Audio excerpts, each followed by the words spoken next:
चलिए अब ये जान लेते हैं कि कृषि क्षेत्र की तस्वीर इकोनॉमिक सर्वे के हिसाब से किस तरह की लग रही है। और असीम हमारे साथ जुड़े हुए हैं। असीम, बताएं कृषि को लेकर इकोनॉमिक सर्वे में क्या कहा गया है। आर्थिक सर्वे में हमें कृषि सेक्टर के लिए सराहना देखने को मिली।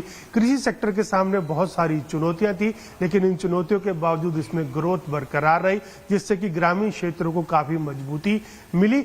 आर्थिक सर्वे में कहा गया कि पिछले 5 सालों के अंदर कृषि सेक्टर के अंदर 4.4% की ग्रोथ देखने को मिली। इतना ही नहीं, एक दशक के अंदर एग्रीकल्चर सेक्टर पूरी तरह से स्थिर रहा और इसमें ग्रोथ 4.45% के आसपास देखने को मिली। एग्रीकल्चर के साथ साथ उसके जितने भी एलाइड सेक्टर थे, चाहे वो पशुपालन हो, मत्स्य पालन हो, उनके अंदर भी ग्रोथ देखने को मिली। फलों सब्जियों का उत्पादन रिकॉर्ड देखने को मिला।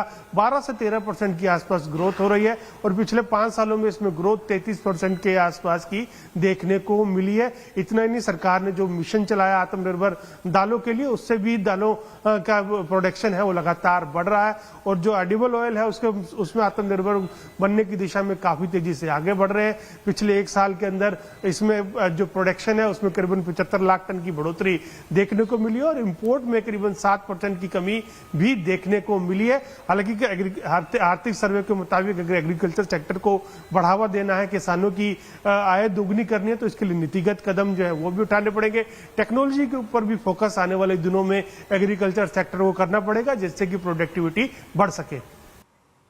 जी, बहुत बहुत शुक्रिया असीम आपका, साथ ही लक्ष्मण जी आपका भी, और आलोक आप भी हमारे साथ लाइव जुड़े। आप तीनों का बहुत बहुत शुक्रिया हमारे दर्शकों के लिए इकोनॉमिक सर्वे की बिग पिक्चर को बताने के लिए।